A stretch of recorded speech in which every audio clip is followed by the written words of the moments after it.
26/11 can definitely happen in India after what has happened in Israel on October 7th. Earlier, the India as a victim would run to the international community seeking support against terror. Now what has happened is that the perpetrators, they run to for global support fearing a retaliation.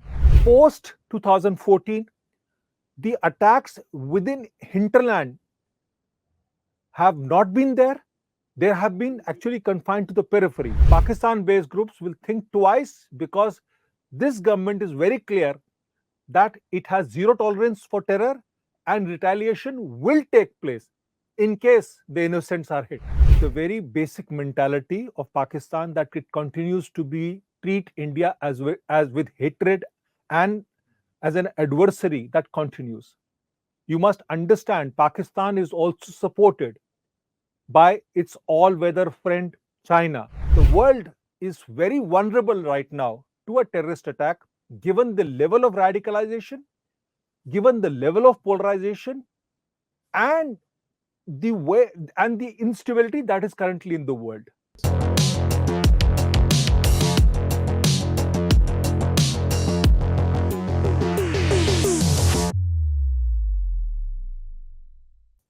It's been 15 years since 26/11.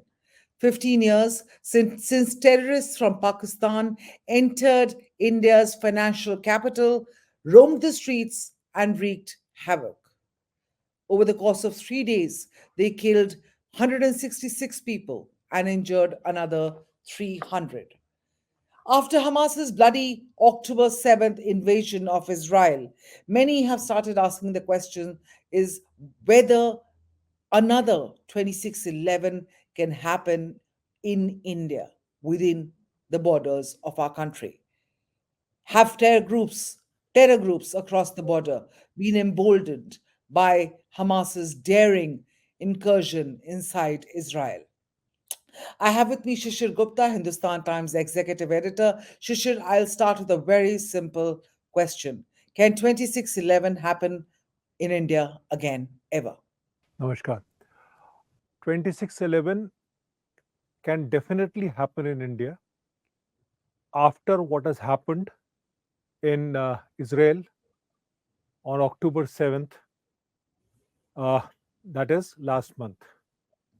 If you see the sophistication of the attack that Hamas has conducted on Israel, you will realize that the terrorist groups which have state support, like in this case, Iran, or in 26/11, it was Pakistan, these groups can wreak havoc, create mayhem, and do a bloody campaign against the innocents all over the world. What to talk of India or Israel? India has 7,500 square kilometers of coastline on which any jihadi group can take a chance, like it was taken during 26/11, using Nariman Point, Kolaba as the entry to wreak havoc on Mumbai. India, over the past 15 years, has developed a certain amount of counterterrorism response, which is very good, and the decisive leadership of the current government will ensure that the terrorists will think twice. But if you look at 26/11, 26/11 was a joint venture between Lashkar-E-Taiba and the ISI. The entire operation was conceived by Brigadier Riaz, a Muzaffarabad based operative of the ISI S Directorate. Under him were two ISI people. One was Major Samir Ali, the other one was Major Iqbal. They joined hands with Lashkar-E-Taiba to launch an attack on India from the sea coast. The attack was successful in many ways, as the government of that time did not take action post attack and was found to be a bit casual while the attack was still on. Yes, the attack can take place, and India has to be prepared for it. You talked about the government of the day at that time, and you talked, that they were a bit casual. You also spoke about Narendra Modi government, that how they're decisive and better prepared, perhaps. What is the difference between then and now? See, recently, Prime Minister Narendra Modi had come for the HT summit. His opening line was that earlier, the India as a victim would run to the international community seeking support against terror. Now, what has happened is that the perpetrators, they run to for global support, fearing a retaliation. See, if you look at pre 2611 and post 2611, or better would be pre 2014 and after 2014.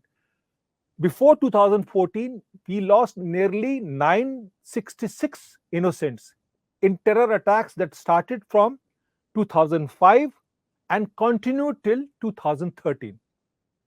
Post 2014, the attacks within hinterland have not been there. They have been actually confined to the periphery. So if you look at it, even if you look at the Pathankot airbase attack, if you look at the Pulwama attack, if you look at the attacks by left-wing extremists, or in Assam, the hinterland has not been affected. While pre 2014, you had all the major cities being hit by terrorists, and all of them had support from Pakistan. So that is what the change is. So the fear of retaliation that came post surgical strikes, that was after the Uri attack, and post Pulwama in Balakot, that shows that the Pakistan based groups will think twice, because this government is very clear that it has zero tolerance for terror, and retaliation will take place in case the innocents are hit. While India may have changed in its response to terror, how about Pakistan? Lashkar-E-Taiba is still flourishing. See, Pakistan, the very basic mentality of Pakistan, that it continues to be treat India as with hatred and as an adversary, that continues. You must understand, Pakistan is also supported by its all-weather friend China, which ensures that Pakistan does not get retribution from the global community in the UN. For instance, the principal player in this attack was a Lashkar-E-Taiba terrorist called Sajid Mir. Yes. Last year, on September 6th, US sponsored a resolution to put Sajid Mir under the 1267 Al Qaeda Sanctions Committee. This proposal was blocked by China on September 15th. The block continued till June 20th this year, after which it was made on a permanent block.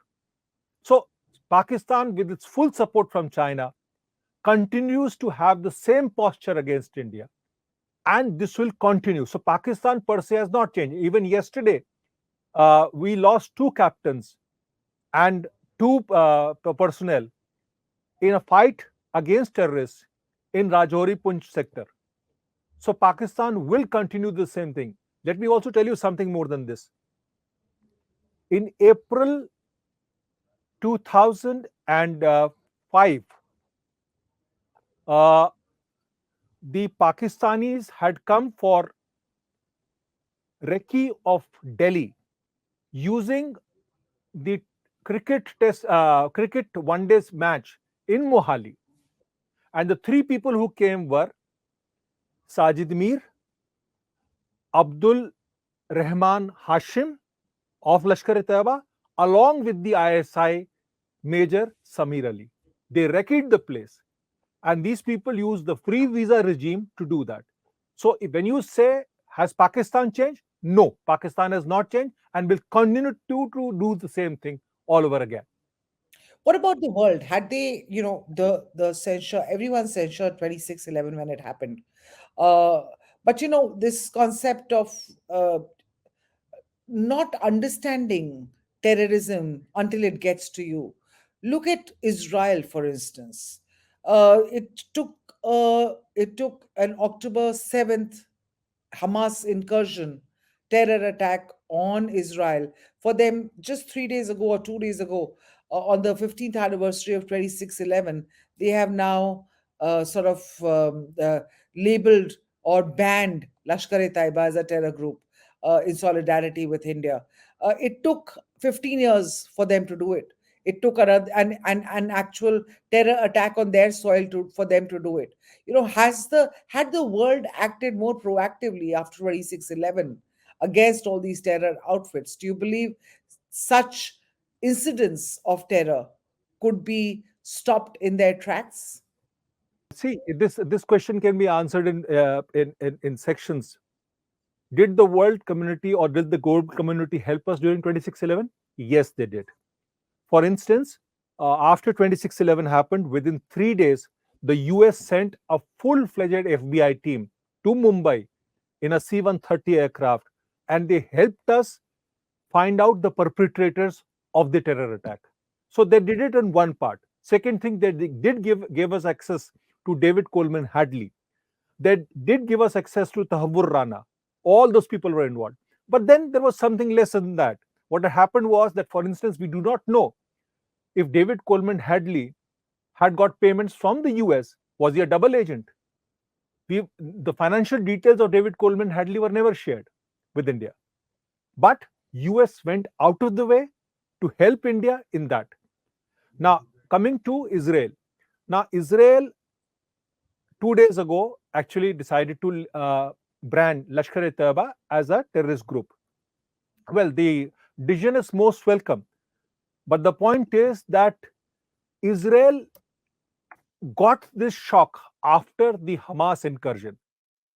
And that is why it decided that they would come out to support India as far as Lashkar-e-Taiba is concerned.